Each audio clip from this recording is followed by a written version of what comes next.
Hola, ¿cómo están? En esta oportunidad les traigo una explicación general de los temas que hemos estado viendo hasta ahora. Si bien ustedes ya tienen la explicación de Felipe Piña en el video de la semana pasada que estuvimos viendo, en esta oportunidad les traigo una explicación un poquito más general y la idea sería que ustedes pudieran ir prestando atención a este video y que puedan ir completando y rellenando el esquema que ustedes tenían que hacer en su carpeta.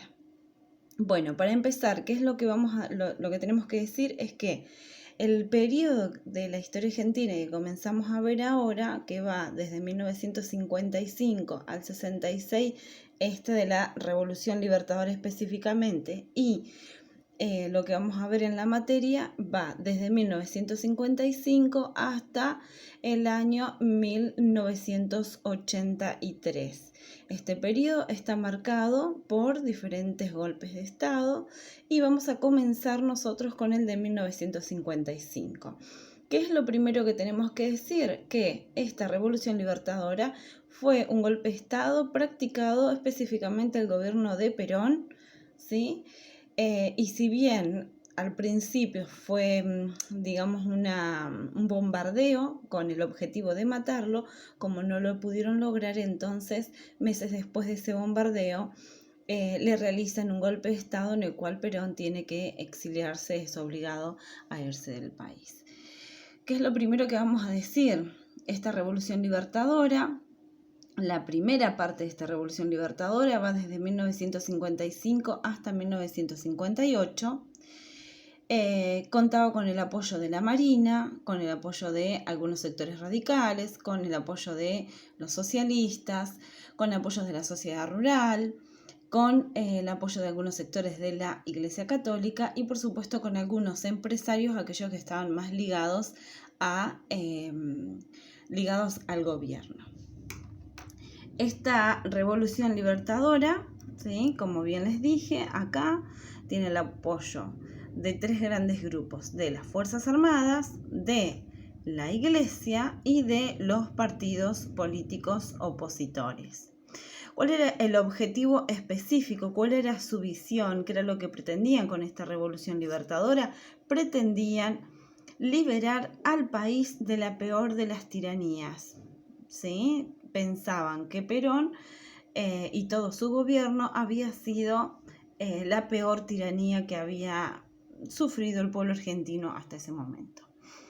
¿Quién es el primer presidente que queda o después de este golpe de Estado, de esta Revolución Libertadora? ¿Quién es el presidente que queda? Lonardi queda. Lonardi era un nacionalista y de ideologías católicas que lo que pretendía era tener una postura, ¿sí? Una postura conciliadora.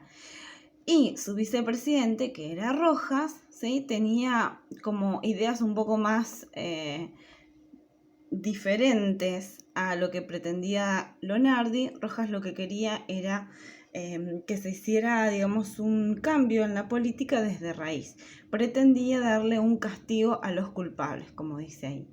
Lógicamente, esta postura conciliadora de Lonardi hace que se generen diferentes tensiones entre el presidente y el vicepresidente, porque Lonardi lo que planteaba era que no existieron ni vencedores ni vencidos, que no perdieron ni unos ni perdieron otros. O sea, lo que pretendía era mantener las conquistas sociales alejándose del peronismo un poco. Obviamente que estas ideas que tenía Lonardi, ¿sí? Lo que va a proponer son elecciones democráticas y propone también acuerdos con la CGT. Estas ideas no van a dejar muy contentos a los militares que habían realizado el golpe Entonces, por lo tanto, lo que hacen es reemplazarlo por Aramburu. Aramburu era también un militar, ¿sí? Que tenía las ideas muchísimo más cercanas a lo que pretendían los militares del golpe. Obviamente que como vicepresidente va a quedar Rojas, ¿sí? Ya que sus ideas eran bastante parecidas. Aramburu era liberal y obviamente era antiperonista. Lo que pretende es sacar todos los derechos humanos. ¿Cuáles son esos derechos humanos que pretende sacar? Nos vamos hacia acá. Y lo que pretende es sacar la constitución que había realizado Perón, los derechos del trabajador, derechos jurídicos, sobre todo aquellos derechos de derechos jurídicos de la Iglesia en el matrimonio, sobre todo.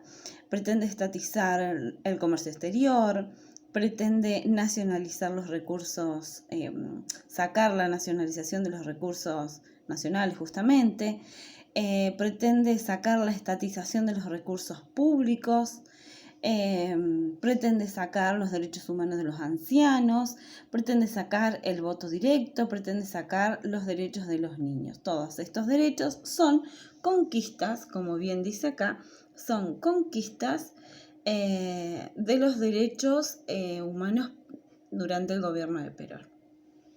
Lo que pretende es volver a antes de 1945. ¿Cómo lo va a hacer?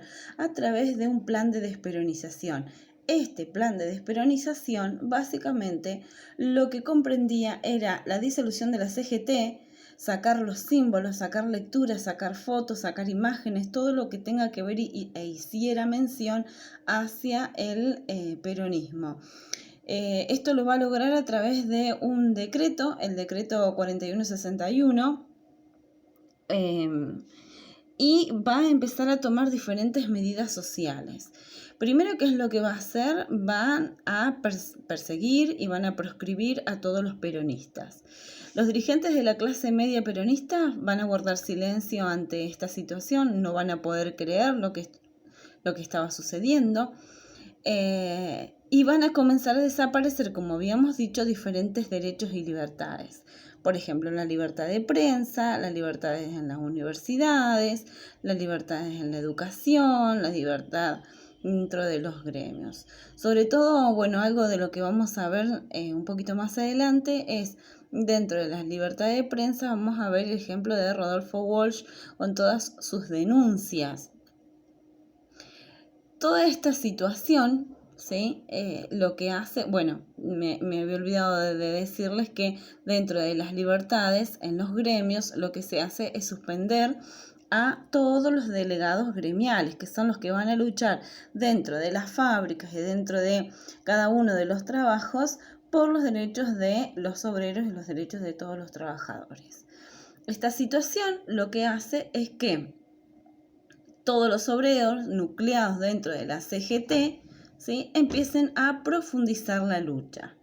¿Cómo lo van a hacer? A través de huelgas, a través de sabotaje, a través de volanteadas, obviamente que a través del terrorismo, a través de bombas caseras que les llamaban caños ellos. ¿Qué era lo que pretendían? ¿Qué querían? Querían profundizar la lucha y querían lograr, obviamente, el retorno de Perón, que estaba en el exilio. ¿Sí? Bien, como dice ahí, el retorno de Perón, que estaba en el exilio.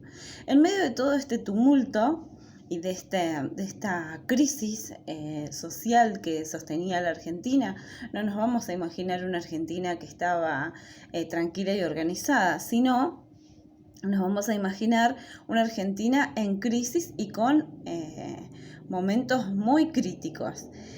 Se produce un levantamiento, el levantamiento de Valle dentro de las órdenes de los militares, y trae como consecuencia trae 30 asesinatos en José León Suárez. Este levantamiento sirve nada más que como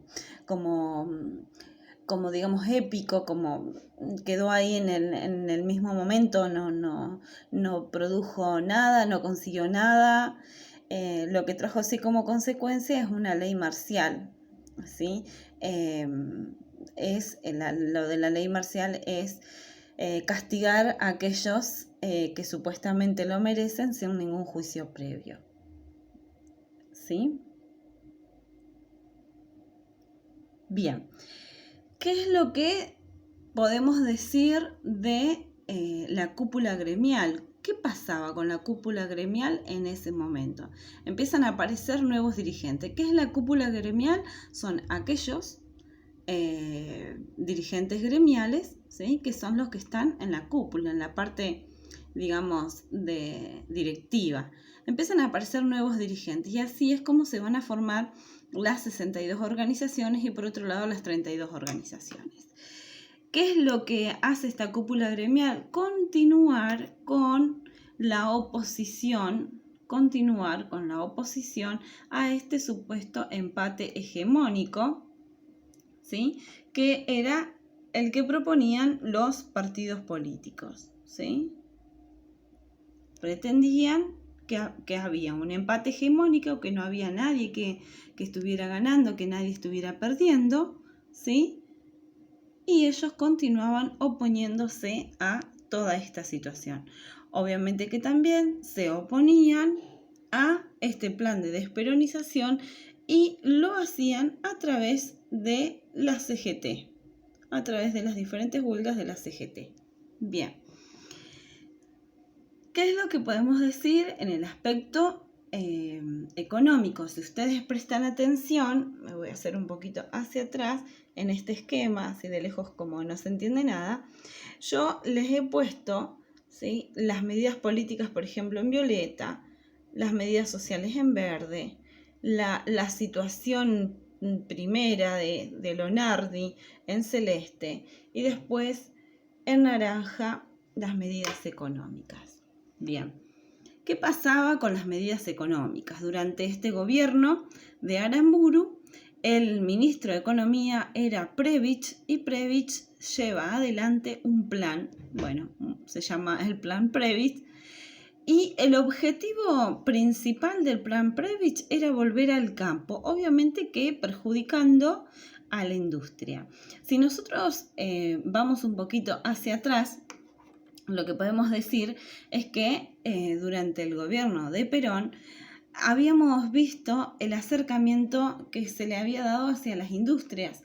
No se olviden que antes del peronismo en la Argentina teníamos un gobierno, teníamos una economía que era el granero del mundo, nosotros exportamos las materias primas, pero con todo el cambio de la Primera y de la Segunda Guerra Mundial, cuando el gobierno peronista llega, se empieza a dar cuenta que no va a haber países que vayan a comprar nuestra materia prima. Por lo tanto, aquellos productos manufacturados que se necesitan, los van a tener que fabricar dentro de la misma Argentina. Es por esto que empieza la Argentina a darle toda una importancia a los productos manufacturados, a las fábricas, a las industrias, ¿sí?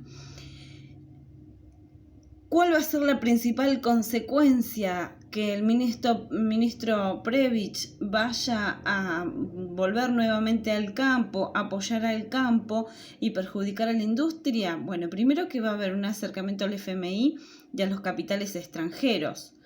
Se le piden préstamos al FMI, dejan entrar a las multinacionales y empieza toda una política liberal. Y por otro lado, se vuelve a la distribución regresiva de los ingresos, de los salarios, del dinero. Esto produce una reducción de los empleos. Si no hay empleos no hay salario, si no hay salario no hay consumo, ¿sí? Hay un aumento de las exportaciones, hay un aumento de las divisas y esto lo que hace es que las clases altas, ¿sí?, empiezan a tener cada vez más poder y las clases bajas empiece la CGT y los obreros a contrarrestar, a tener cada vez menos poder. Esto hace, ¿sí?, que se profundice cada vez más estas luchas, huelgas, ¿sí?, de la CGT, que se profundicen cada vez más esta lucha. Bien, bueno, hasta ahí vamos a dejar por esta semana. Yo la semana que viene les voy a mandar un próximo video en el cual les voy a explicar sobre las medidas políticas y cómo termina Aramburu llamando a elecciones y cómo es Frondizi el que llega a las elecciones y comienza un gobierno aparentemente democrático en 1958.